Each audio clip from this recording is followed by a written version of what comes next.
전기차 시대로 넘어가기 직전에 네. 가장 이상적인, 저는 이제 개인적으로 드림카예요. 드림카였어요, 드림카. 왜냐면 이런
차주님 만나서 너무나도 반갑습니다. 안녕하세요. 반갑습니다. 안녕하세요.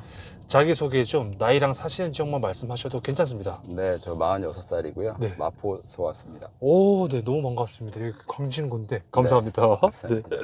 차량 소개 좀, 연식, 차량명, 등급. 네, 2022년식 벤츠 GLE 3502 네. 쿠페 플러그인 하이브리드. 플러그인 하이브리드. 좀 깁니다. 아, 네, W167. 네. 자, 그럼 이것이 소유 기간이 제가 3월 10일 날 출고 받았으니까 딱 한 3개월 조금 넘었네요. 그러면 혹시 키로수가 지금 6,300km 탔네요. 6,300. 네. 계약 후 인도 기간인데 네. 며칠 만에 받으셨는지, 몇 달인가요? 네. 계약하고 진짜 꼬박 6개월 걸렸습니다. 6개월? 네. 그래도 나름 빨리 받은 거죠? 뭐 요새로 치면 빨리 받은 편이라고 하도 평균 6개월 정도 걸리는 것 같더라고요. 평균 6개월. 네. 자, 그러면 이 차를 사기 전에 혹시 그 전 차는 좀 어떤 걸 타셨는지? 벤츠의 2300 세단 탔었습니다. 네. 네. 그 차를 타시다가 네. 이 차를 구매한 이유가 좀 있다면? 제가 아이들이 좀 아직 어려가지고 네. 늦게 결혼하고 애가 늦게 낳다 보니까 어. 7살, 4살 아들이 둘이에요.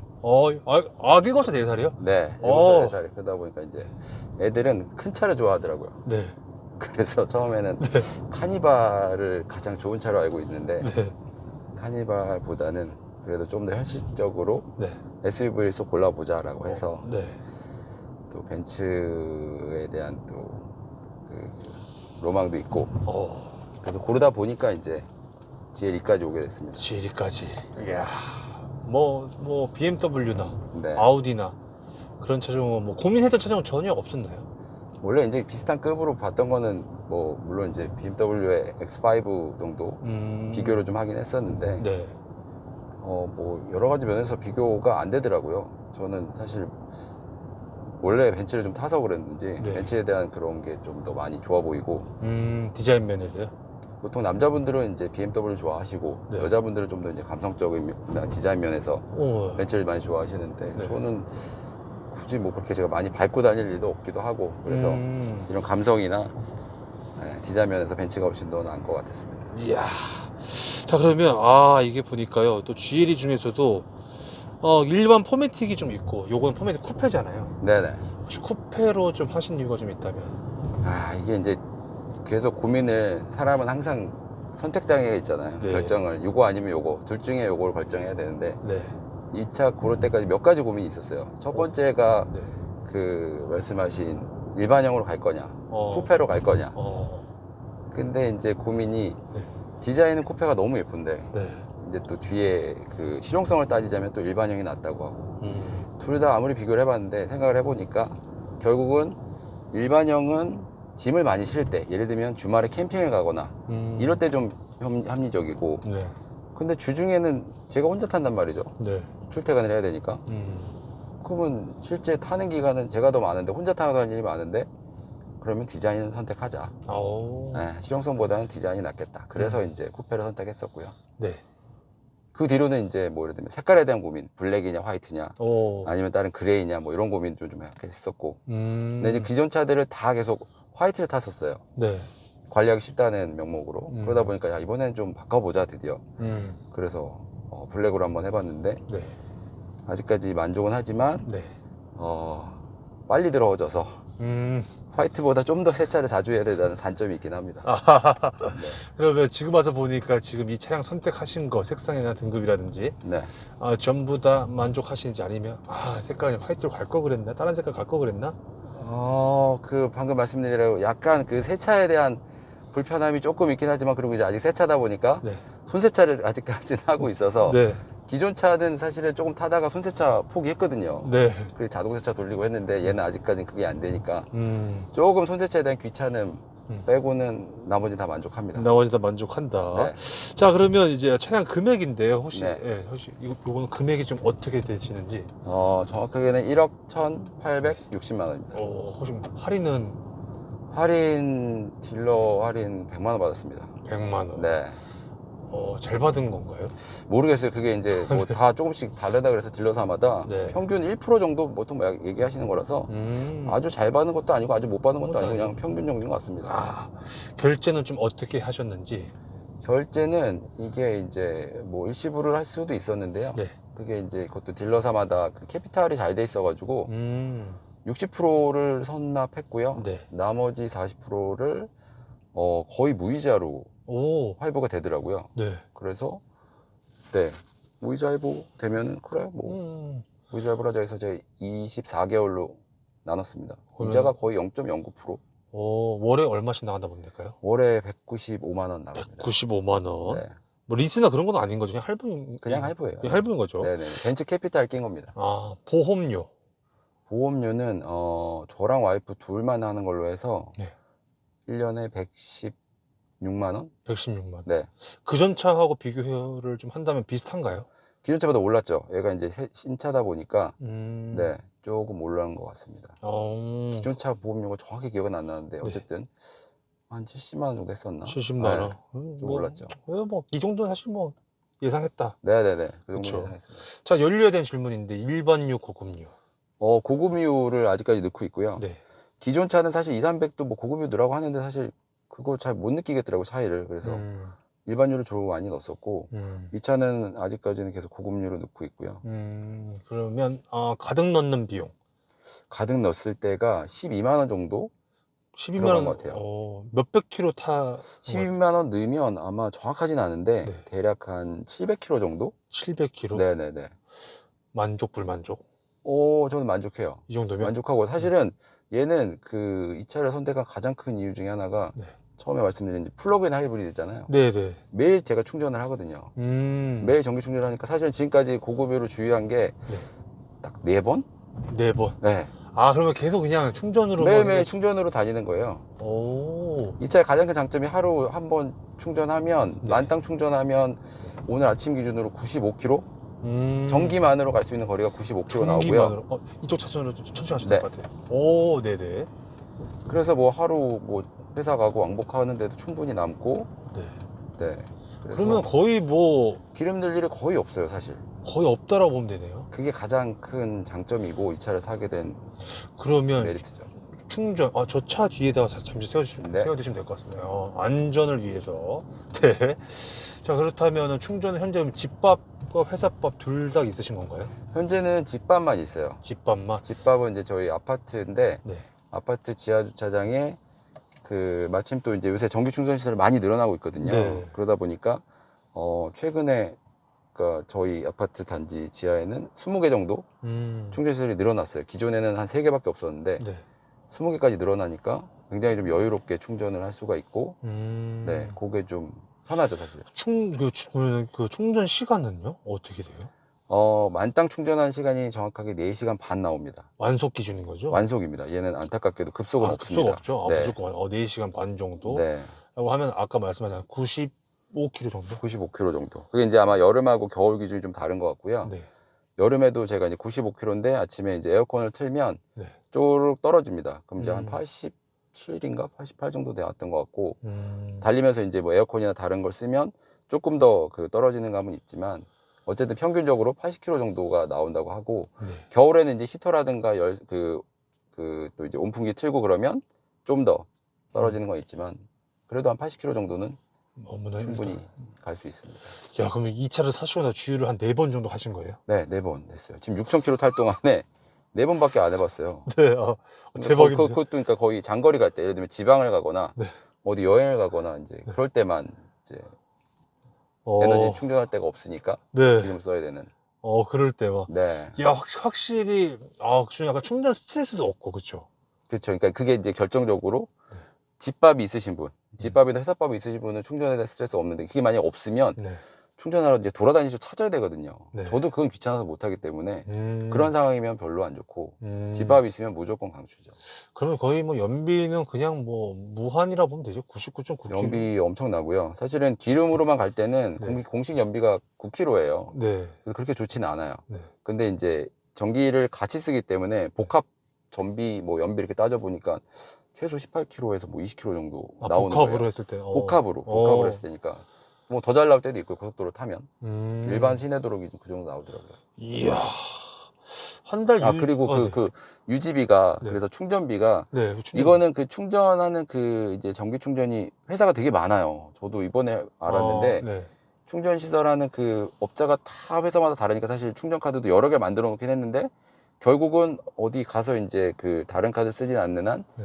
자기 집 지하에 있는 그 집밥이 메인이니까 네. 그 카드로 하는데 마침 저희 집에 설치된 그 회사가 이지차저라는 회사인데요. 전기 충전비가 가장 싼 회사예요. 현재까지는. 오. 그래서 뭐 그 킬로와트당 160원, 168원인데 네. 그럼 이제 아까 말씀드린 이 그 80km를 만땅 4시간 반 동안 충전을 하면 하루에 4,500원 나와요. 그럼 한 달에 이 차 유지비는 한 얼마 정도 나가시는 편인가요?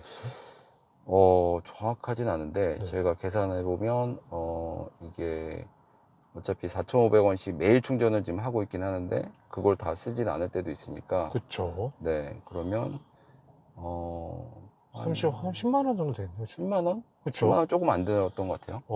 좋다. 네. 너무 좋다. 그렇죠. 네, 대만족스러우실 것 같은데, 뭐, 대만족스러우시죠? 네. 맞습니다. 자, 이 차 외관 디자인 좀 어떻게 생각하시는지. 디자인 사실 너무 만족하고요. 너무 예쁘다. 처음에 그 고민했던 모델은 이제 네. 예산에 대한 압박도 있으니까 처음에는 이제 GLC를 고민했었어요. 오. 그래서 사실 시승도 GLC를 해봤고요. 네. 근데 뭔가 아쉬운 거예요. GLC는 이 앞에 디자인이 네. 보시면 아시겠지만 얘처럼 이렇게 그 파노라마가 아니고요. 여기만 돼 있고 네. 네, 뭔가 조금 아쉬워요. 그리고 나머지 실내 디자인도 그렇고 그 크기도 뭔가 약간 부족한 조금 작아요. GLC는. 그래서 고민하다가 이제 GL2로 좀 더 그래 업그레이드 하자. 그래서 이제 GL2로 올리게 됐는데 지금 디자인은 너무 만족스럽죠. 어디가 제일 만족스러우세요? 디자인 중에서? 저는 전면부 앞에서 아. 보는 전면부가 네 이렇게 크게 딱 박혀 있고 이 그 세로 그릴이라고 하죠. 네. 세로 그릴을 딱 했을 때가 굉장히 약간 앞에서 보면 그리고 또 검은색이다 보니까 굉장히 좀 웅장한 느낌. 맞아요. 네, 네. 그게 좀 있습니다. 네. 자, 실내 디자인도 뭐 아까처럼 말씀해 주신 것처럼 너무나 예쁘다. 네. 라고 생각하면 될 것 같고, 이 차를 처음 탔을 때 네. 첫 느낌은 좀 어떠셨는지.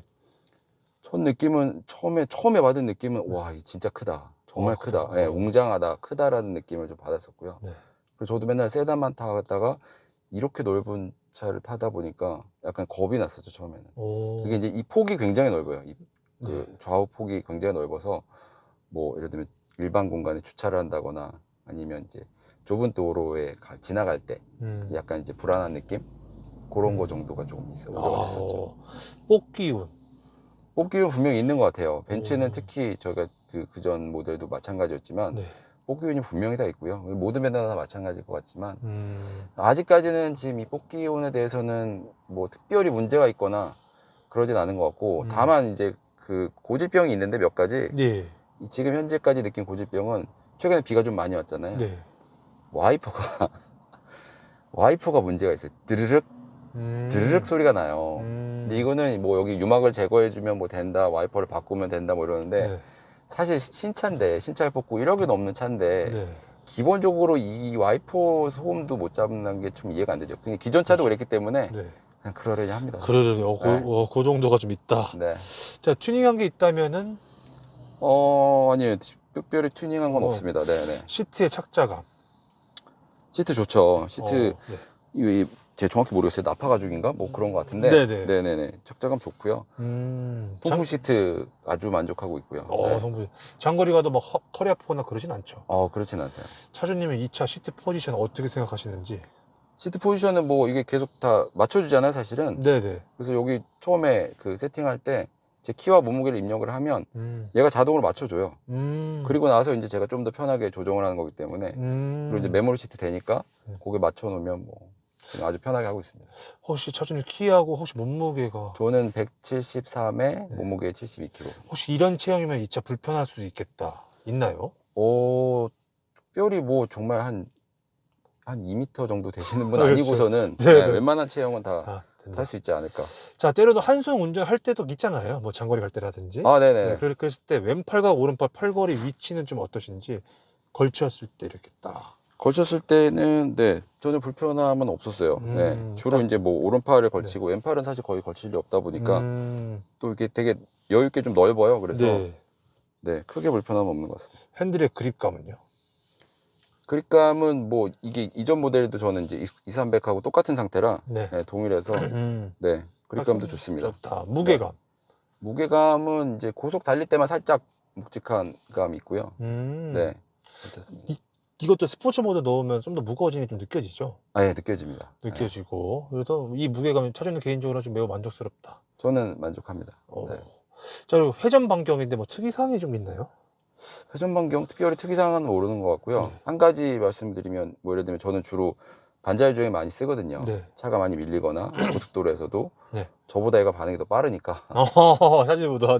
그래서 이제 주로 많이 쓰는데 그렇게 그 회전 반경 코너 돌 때는 얘를 못 믿어요, 사실은. 코너 돌 때는 가끔 이제 이게 좀 코너가 급하게 돌아가면 얘가 알아서 가다가도 약간 벗어나려고 하는 이제 깜짝 놀라서 제가 자꾸 돌리는 그럴 때 뭐 회전 반경 말고는 특별히 회전 반경 느껴본 적이 없어요. 자, 버튼부 위치 편의성인데 일단은 왼쪽 저기 운전석도 창문 쪽이죠. 맨손 딱 얹었을 때 창문이 제 위치에 있다 아니면 좀 앞에 있다 뒤에 있다. 창문이요?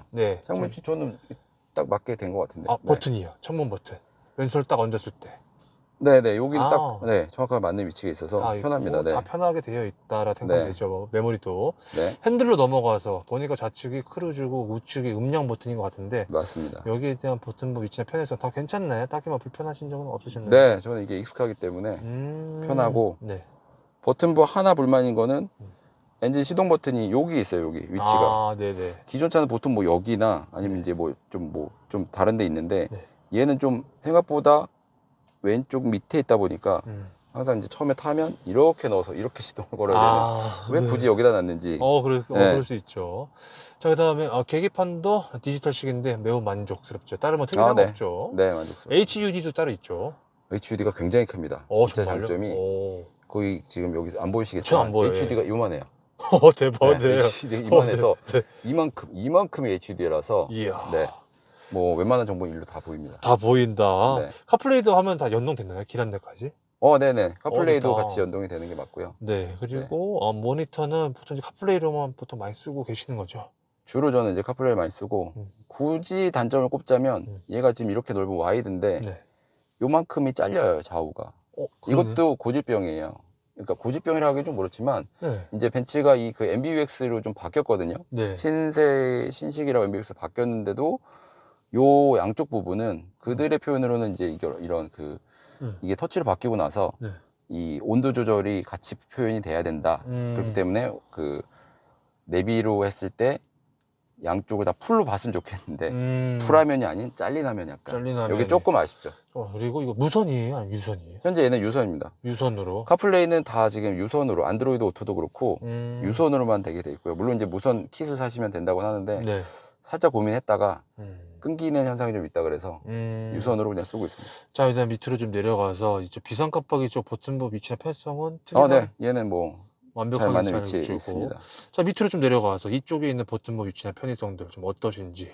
사실 이쪽은 거의 쓸 일이 없어요. 보니까 제가 이제 기존 차는 이쪽도 이제 그 주로 조작하려면 터치가 안 됐었으니까 2300은 터치가 안 되면 이걸로 해야 되니까 터치를 할 수밖에 없어서 좀 많이 썼는데 네. 지금은 얘가 이제 다 터치가 되니까 웬만한 건 여기서 다 하고 뭐 필요하다면 이걸로 온도 조절하는 정도. 이쪽으로는 손이 갈 일이 거의 없습니다. 수납 공간은 좀 어떠세요? 컵홀더나 콘솔 박스? 컵홀더 네. 일단 여기 2개 있고요. 네. 좌우에 하나씩이 더 있어요. 그래서 네네. 컵홀더가 일단 많은 거 마음에 들고요. 수납 공간도 뭐 충분히 이 정도 하고 요 안에 보조 네, 박스하고 네, 괜찮습니다. 사모님도 차 탈 때 뭐 크게 뭐 불편함을 느끼시는 그런 거 전혀 없었죠, 뭐 다. 옆좌석 탈 때는 문제가 없고요. 네. 운전을 해야 되는데 네. 일단 커서 약간 커서. 아직까지 좀 겁나고 불안해하고 있는 느낌. 네. 크다 보니까 네네. 그럴 수 있어요. 네네. 승차감 서스펜션이죠. 네, 차주님 개인적으로 좀 어떻게 생각하시는지. 에어 서스펜션이거든요. 네. 이 차 또 고른 결정적인 이유 중에 하나가 에어 서스펜션에 대한 그런 또 로망이 있어가지고 네.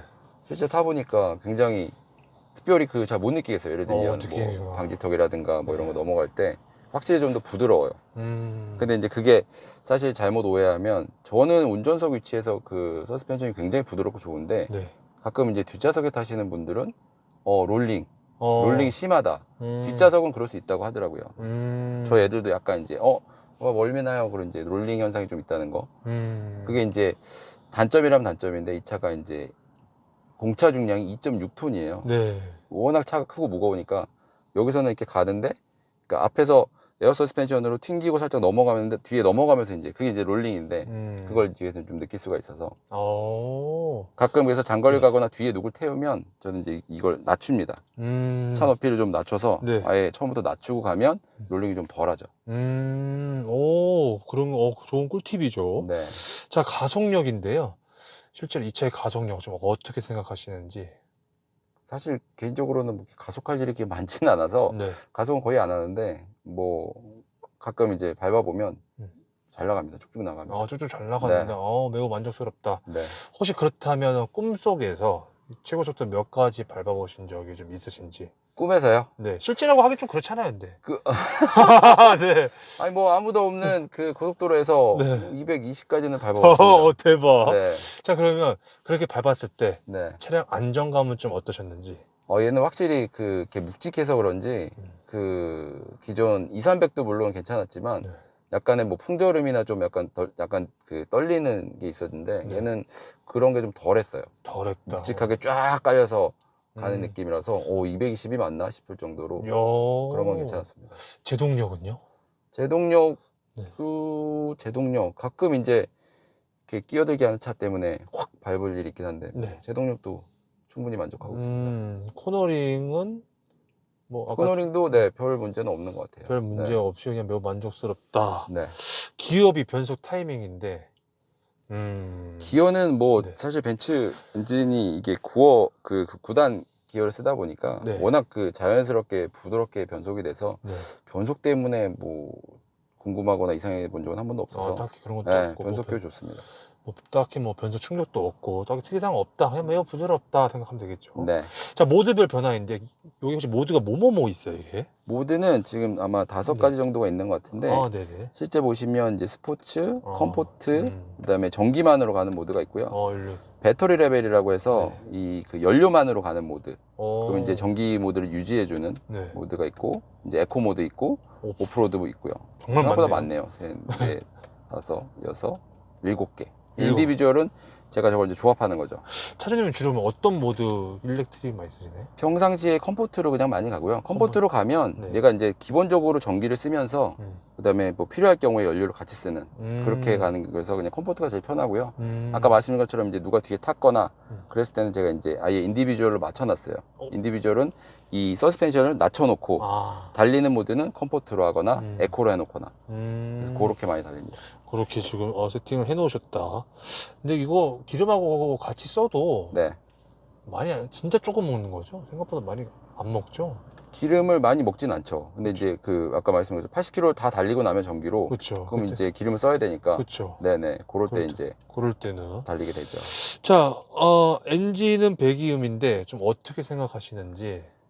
이 차의 또 단점 중에 하나가 제가 지금 이거 바꾸면서 네. 지금 살짝 느끼셨는지 모르겠는데 네. 지금 엔진이 돌고 있어요. 네. 아까까지는 이제 계속 전기 모드였거든요. 네, 맞아요. 굉장히 사실은 이제 이게 지금 시동이 켜졌는지 꺼졌는지도 모를 만큼 전기차 특성이니까 네. 조용한데 엔진이 들어가면 네. 약간의 이 진동과 소음이 있어요. 아, 이거는 뭐 당연한 그 내연기관 차는 당연한 거겠지만 사실은 네. 이 차의 엔진이 2000cc예요. 2.6톤이나 되는 이 큰 차를 네. 2000cc 엔진이 단독으로 끌기에는 사실은 좀 부족하겠죠. 근데 이제 뭐 벤츠 엔진 기술이 좋다고는 하니까 하지만 제가 느끼기에는 이제 이런 약간의 2000cc로는 이 차랑 지금 똑같은 차가 이제 GLE 450이 있는데 네. 기본적으로 3000cc는 돼야 이제 훨씬 더 부드럽고 잘 나가고 뭐 더 좋은 차니까. 근데 이제 이 차는 굳이 플러그인 하이브리드 만들다 보니까 전기 배터리 들어가는 뭐 전기 모터와 그다음에 2000cc 엔진을 탑재해서 만들어 놓은 차다 보니까 네.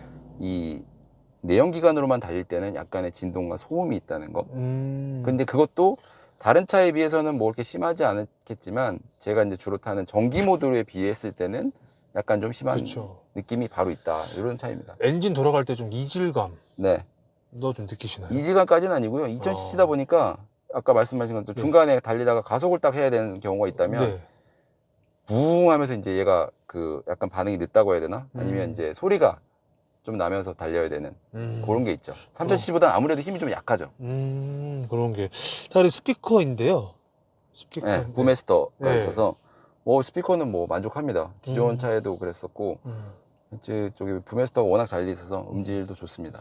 실내 사이즈는 어떻게 생각하세요? 사이즈는 뭐 GLE는 워낙 크다 보니까 네. 앞좌석도 그렇고 뒷좌석도 그렇고요. 네. 굉장히 넉넉하고 음. 조금 우려했던 건 이제 쿠페니까 네. 쿠페를 타시면 뒤에가 약간 굽혀지거나 좀 그러지 않을까 했는데 네. 저도 이제 많이 찾아봤는데 오히려 이제 예를 들면 BMW 쿠페는 뒷좌석이 조금 더 작더라고요. 근데 그거 대비해서는 GLE 쿠페가 훨씬 더 뒷좌석이 높고 네. 저도 뒤에 타봤지만 굳이 머리를 굽히거나 할 일까지는 없고요. 네, 충분히 타실 수가 있습니다. 레그룸도 그렇고 등받이 각도도 그렇고 네네. 딱히 뭐 컴플레인 받은 거는 없었죠? 네, 없습니다. 라고 보시면 될 것 같고 요것도 사실 저거 폴딩 되죠? 네, 기본적으로 폴딩 되고요. 트렁크 사이즈는 어떻게 생각하시는지? 트렁크도 생각보다는 넓어요. 그래서 차박도 이제 곧 해볼 생각을 가지고 있고 평탄화가 되나요? 평탄화 됩니다. 오, 좋다. 네, 평탄화 돼 있고 그래서 뒤 트렁크도 아예 그 매트를 깔아놨어요. 네. 깔아놔서 아마 이게 접히기만 하면 충분히 이제 아직 저희는 애들이 작으니까 충분히 차박도 할 수 있지 않을까라고 생각을 합니다. 자, 차주님께서 생각하시는 이 차의 장점인데 말씀 안 하셨던 것 중에서 이 차의 장점이 좀 있나요? 장점은 뭐 이미 네, 다 말씀하셨죠? 네, 다 다 드려가지고 말씀드렸죠? 네, 네네네. 그럼 말씀 안 했던 것 중에서 단점? 말씀 안 드린 것 중에 단점은 근데 그것도 다 말씀하셨던 것 같아요. 네, 중간중간에 그렇죠. 제가 웬만한 거 다 말씀을 드렸는데 그렇죠. 고질병이나 뭐 이런 것만 그렇죠, 네. 빼고는 네. 자, 그러면 벤츠 제조사의 아쉬운 점 이것 좀 넣어주지, 이것 좀 신경 좀 더 써주지. 그거는 이제 아까 말씀드린 그런 사실은 그 미묘한 차이인데 뭐 이런 예를 들면 뭐 와이퍼에 대한 네. 그런 것도 있고요. 또 하나는 이것도 하나의 고질병인데 참 말씀 안 드린 것 중에 네.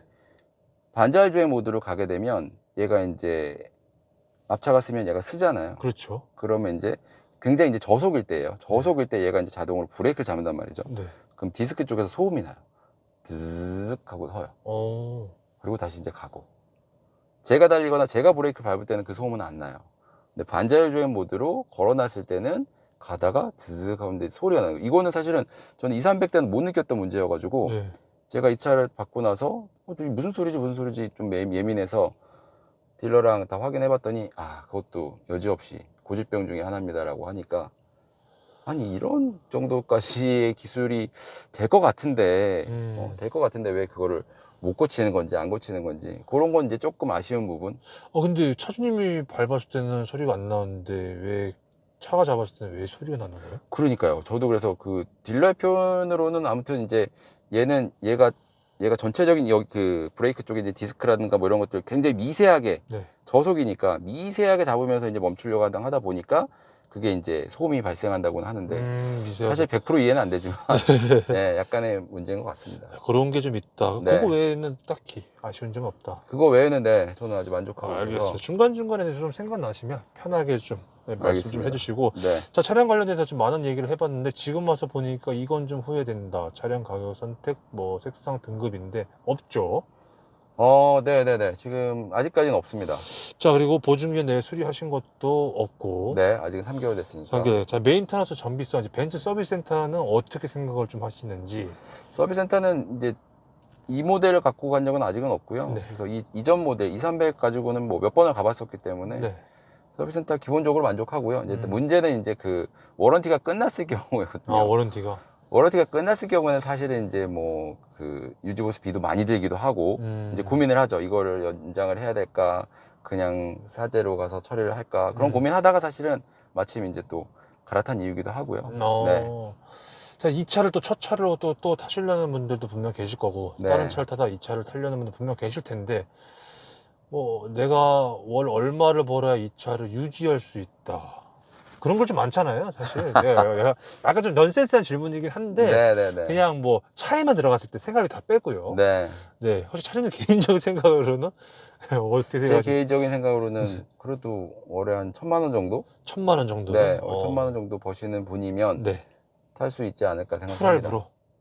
풀라이브를 하실 수도 있지만 그건 조금 무리지 않을까 싶고요. 1,000 가지고는 무리다. 네네네. 1,000 가지고는 네. 조금 더 돼야 모아둔 된다. 돈이 좀 있으시거나 네. 네네, 일부 내시고 나머지를 할부를 하시는 걸 추천합니다. 일부 내시고. 자, 고질병이나 결함 장고장애인데 요건 사실 뭐 아까 다 말씀을 좀 해주셨고, 네. 잡소리나 풍절음도 아까 좀 말씀해 주시긴 하셨는데, 잡소리나 풍절음은 아직은 못 느낀 것 같아요. 풍절음. 네. 근데 아까 그 말씀드린 브레이크 소음 정도? 브레이크 그리고 소음 이제 뭐 정도. 와이퍼 소음 그 정도? 이게 혹시 지금 현재 뭐 카페나 네. 뭐 유튜브나 차량 이슈가 좀 있나요? 이 차량에 대해서? 이슈라고 하는 거는 최근에 들은 얘기는 제가 뽑은 그 때까지만 해도 얘가 이제 2022년식이긴 한데 6개월 기다렸다고 아까 말씀드렸고요. 얘 나올 때까지의 모델은 옵션에 그렇게 큰 문제가 없이 저는 다 풀옵션으로 거의 나왔어요. 네. 근데 요 이후에 지금 나오는 모델들은 몇 가지 옵션이 빠졌다는 건데 그 결정적인 옵션이 네. 메모리 시트가 빠졌다는 거예요. 그래서 그거는 좀 저 만약에 제가 이제 이 메모리 시트가 많이 빠져서 나왔다고 하면 진짜 고민을 좀 많이 했을 법한. 그렇죠. 그게 좀 그 카페 내에서 좀 이슈가 되고 있는. 그래서 누구까지는 모델을 다 받았다, 누구는 뭐 이 메모리 시트가 빠졌다, 뭐 이런 옵션의 차이. 그게 이제 지금 저희가 반도체 이슈가 있잖아요. 네, 맞아요. 이게 그러니까 이 외산 밴드뿐만 아니라 국산 밴드도 마찬가지고. 네. 이런 게 사실 왜 굳이 그런 그 반도체하고 연관이 있는지 잘 모르겠지만 네. 그런 것들이 좀 옵션 빠지는 게 좀 이슈가 되고 있습니다. 자, 그래서 일단은 내 차는 다 있다. 다행히도 다행이다. 네. 자, 이 차를 사시고 난 주위 반응은 좀 어떠셨는지? 뭐 친구들이나 뭐 회사분들이나 첫 반응은 네. 뭐 너무 웅장하고 멋있고 좋다. 좋다. 네. 그래도 다 혹시 뭐 좀 반대로 좀, 야, 이 돈이면 뭐 어쩌고 하시는 분들 좀 계셨나요? 뭐 친한 친구 입장에서는 그냥 굳이 그 돈 주고 그렇게 할 필요가 있냐라고 하는 친구도 있긴 있었죠, 물론. 그럼 혹시 어떤 거를? 뭐 예를 들면 이제 야, 그 이제 차에다가 야, 차는 소모품인데 차에다가 소모품에다가 1억이 넘는 돈을 들일 필요가 있겠냐라고 얘기하는 친구도 물론 있죠. 그러니까 어느 정도 공감은 합니다. 저도 이제 소모품이라는 건 인정하지만 그래도 이제 제가 타기 편한 차, 가족들을 그렇죠. 위해서 뭐 안전이라든가 편의성, 디자인 이런 거 다 고려했을 때, 그리고 뭐 이제 제 적당히 나이도 있고 사회적 지위와 체면도 있고 그런 걸 고려하면 그런 충분히 그 돈의 가치를 내고 타는 정도 되지 않을까. 알겠습니다. 하차감. 하차감 뭐 두말할 필요 있습니까? 사실 벤치마크 이거 내릴 때 아까 보시면 밑에 또 그 웰컴 라이트처럼 딱 들어와요. 그래서 다들 또 그거 보고 좀 놀라시는 것도 있고, 그거 좀 하차감에서 확실히 티가 나긴 합니다. 이야, 재미난 에피소드가 좀 있었다면? 에피소드는 뭐 굳이 꼽자면 최근에 어디 이제 그 결혼식장에 한번 간 적이 있는데 차가 이제 계속 들어오잖아요. 계속 들어오니까 이제 제 차가 있었고 앞에 이제 뭐 예를 들면 국산차가 또 있었고 줄줄이 이렇게 들어갔는데 그 안내해 주신 분들이 있으실 거잖아요. 이제 앞에 국산차는 저를 보내고 이 차는 굳이 이쪽에 장애인석에 이만한데 차가 이제 자리가 없으니까 제 차 장애인석에다 대라고 굳이 해가지고 그때 약간의 뭐지? 이게 차가 커서 그런 건가? 아니면 벤츠라서 그런 건가? 어쨌든 거기서 약간의 좀 뿌듯함이라고 해야 되나? 네. 그럴 수 있죠. 그리고 혹시 뭐 마트 같은 데나 주차할 때도 이거를 충전기, 이게 사실 이제 전기 충전이 되는 거잖아요. 네. 그렇게 됐을 때 혹시 뭐 이게 전기 충전차인데 막 전화해가지고 막 이거 가솔린차 아니냐 그런 경우도 있었다고 제가 얼핏 기억이 좀 나는데 그런 경우 거의 없죠. 처음에 제가 이 차를 타고 네. 저희 그 아파트 지하주차장에 와서 네. 지하주차장에 이제 네. 전기차 자리에다가 주차를 했어요. 네.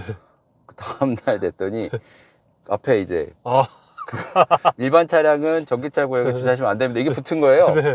뭐지? 그 생각해 보니까 그날은 그때 이제 처음에 익숙하지 않으니까 전기 충전을 꽂아 놓지 않고 주차만 하고 간 거죠. 제가. 그러니까 내가 잘못했구나 생각을 했어요. 그래서 다음날 똑같은 자리에다가 네.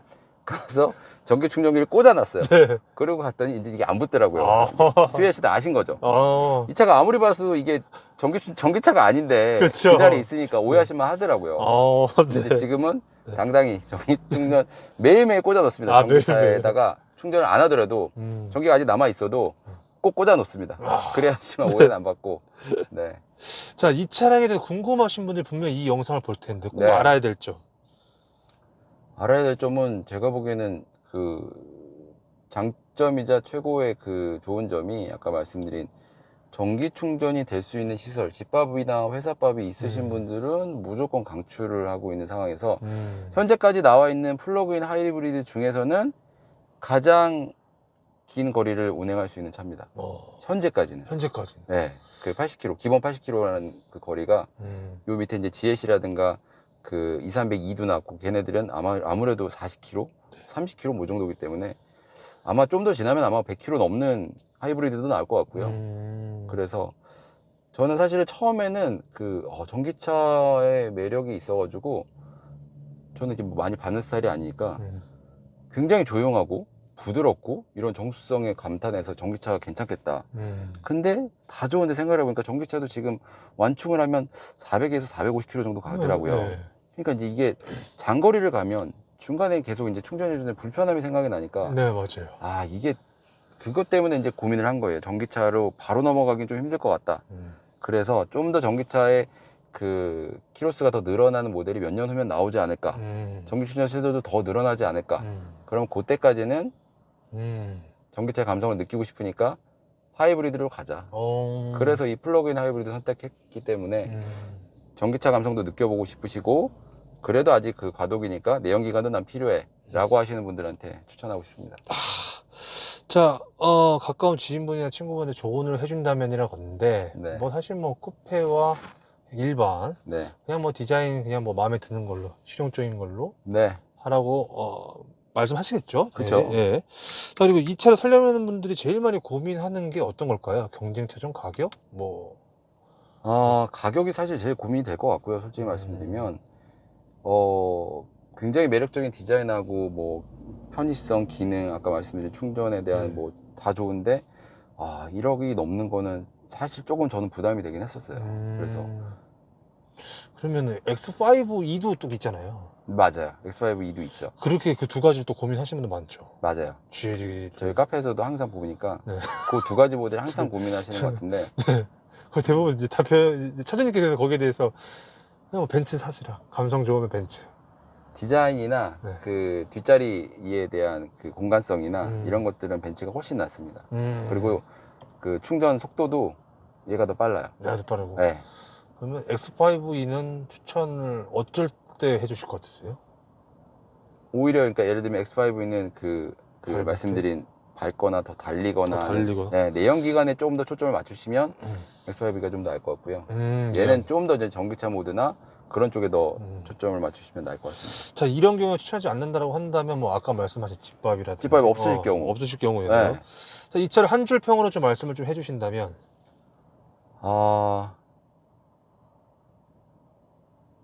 전기차 시대로 넘어가기 직전에 네. 가장 이상적인 저는 이제 개인적으로 드림카예요. 드림카였어요. 드림카. 왜냐면 1억이 넘어가는 차이기도 하고 네. 제 개인적으로도 탈 수 있고 가족을 다 타기는 그 주말에 활용 용도로도 좋고 그렇죠. 그런 이제 약간 현실적인 저는 드림카였습니다. 야, 점수를 좀 매기자면 5점 만점에 몇 점 주실 것 같으세요? 그 약간의 몇 가지 그 부족한 아쉬움이 있기 때문에 네. 그거 빼면 뭐 한 4.8 정도? 이야. 네. 이제 아까 아쉬운 점, 아까 뭐 와이퍼라든지. 네네네. 그렇죠. 그런 것도 말씀하신 거죠? 네, 그거하고 이제 2000cc에 대한 아쉬움. 2000cc 이런 거. 아쉬워요. 자, 만약에 현재 기준에도 다시 산다면 과연 이 차를 과연 또 다시 사실 건지 아니면 아니다, 다른 차 간다, 업글 간다. 정말 만족하면 또 사는 거고요. 현재 기준으로는 또 살 것 같아요. 현재 기준으로. 전기에 대한 게 너무 만족스럽기 때문에 현재는 네. 알겠습니다. 혹시 뭐 다 끝나는데요. 네. 혹시 뭐 차량 관련돼서 이거 말 못했다, 이거 빠졌다, 있나요? 너무 많은 말을 해가지고. 네. 다 말씀하셨죠. 네네네. 이거 그게 그리고 없습니다.